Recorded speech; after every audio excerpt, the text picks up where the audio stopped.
কেন্দ্ৰীয় মন্ত্ৰী শ্ৰী সৰ্বানন্দ সোণোৱাল ডাঙৰীয়াক আদৰণি জনাবৰ কাৰণে বিজেপিৰ অসম ৰাজ্যিক সমিতিয়ে জন আশীৰ্বাদ যাত্ৰা নামেৰে এটা যাত্ৰা কালিৰ পৰা আৰম্ভ কৰিছে। প্ৰধানমন্ত্ৰীৰ কালি 20 আগষ্ট তাৰিখে গুৱাহাটীৰ লোকপ্ৰিয় গোপীনাথ বৰদলৈ আন্তৰ্জাতিক বিমানবন্দৰত তেখেতক আদৰণি জনোৱাৰ প্ৰথম কাৰ্যসূচীটো আছিল। দ্বিতীয়টো কাৰ্যসূচী তেখেতসকলে আজাৰা সভাগৃহত কৰিছে। তৃতীয়টো কাৰ্যসূচী আছিল তেখেতসকলৰ জালুকবাৰীস্থিত আমাৰ সুধাকণ্ঠ ভূপেন হাজৰিকাৰ সমাধিস্থলত, তাৰপিছত কামাখ্যা মন্দিৰত, এনেকৈ আহি তেখেতসকলে সন্ধিয়ালৈকে কাৰ্যসূচী হেঙেৰাবাৰীত থকা অসম ৰাজ্যিক বিজেপিৰ কাৰ্যালয়ত কৰিছে। আপোনালোক সকলোৱে জানে বৰ্তমানে কোভিড প্ৰট'কল চলি আছে। কোভিড প্ৰট'কলত স্পষ্টভাৱে এই কথা কোৱা হৈছে যে 200 জনতকৈ অধিক ব্যক্তি কোনো ধৰণৰ ৰাজহুৱা সভাত সমবেত হ'ব নোৱাৰিব। কিন্তু কালি শ্ৰী সৰ্বানন্দ সোণোৱাল ডাঙৰীয়াৰ আদৰণি অনুষ্ঠানত দেখা গৈছে যে 200 পাৰ কৰি 1000তকৈ অধিক মানুহ তাত সমবেত হৈছে আৰু আটাইকেইটা কাৰ্যসূচীত 1000তকৈ বেছি মানুহ সমবেত হৈছে।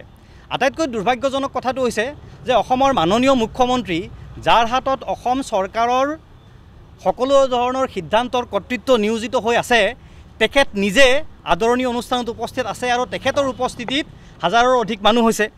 তাৰপিছত কামাখ্যা প্ৰসাদ তাছা, তেখেত member of parliament, Rameswar Teli ডাঙৰীয়া, তেখেত কেন্দ্ৰীয় মন্ত্ৰী, Tapan Kumar Gogoi member of parliament, Dilip Saikia ডাঙৰীয়া member of parliament, Pallab Lochan Das ডাঙৰীয়া member of parliament, Queen Oja ডাঙৰীয়ানী member of parliament, Bimal Bora ডাঙৰীয়া অসম চৰকাৰৰ মন্ত্ৰী, যোগেন মোহন ডাঙৰীয়া তেখেত অসম চৰকাৰৰ মন্ত্ৰী, ভৱেশ কলিতা ডাঙৰীয়া অসম চৰকাৰৰ প্ৰাক্তন মন্ত্ৰী আৰু বৰ্তমানে অসম ৰাজ্যিক বিজেপিৰ তেখেত সভাপতি, আৰু বিশ্বজিৎ পেগু ডাঙৰীয়া কামৰূপ মহানগৰ জিলাৰ উপায়ুক্ত।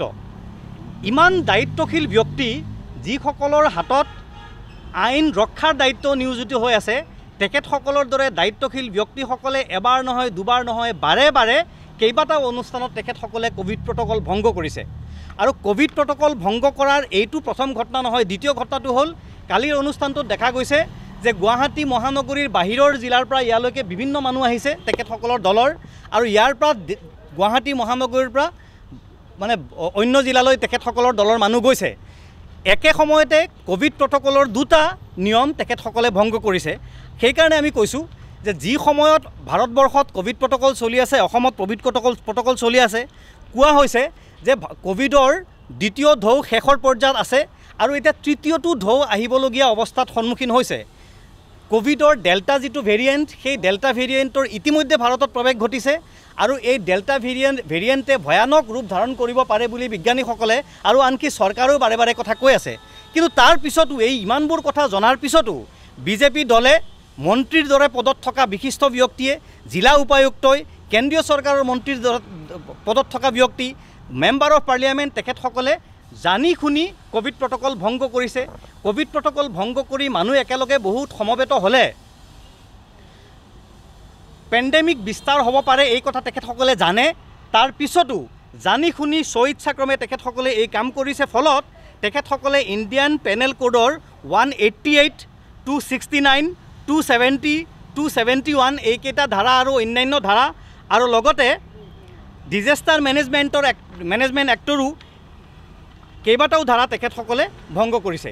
সেইকাৰণে আমাৰ দৃষ্টিত তেখেতসকলে এই কাম কৰি আইন ভংগ কৰিছে আৰু সেইকাৰণে অসম জাতীয় পৰিষদে আজি গুৱাহাটী মহানগৰীৰ কালি তেখেতসকলৰ সমাৱেশে জন আশীৰ্বাদ যাত্ৰাই যিকেইটা এৰিয়া স্পৰ্শ কৰিছে, গোটেইকেইটা এৰিয়াৰ পুলিচ ষ্টেচনত অসম জাতীয় পৰিষদৰ তৰফৰ পৰা একোখনকৈ এজাহাৰ দাখিল কৰা হৈছে।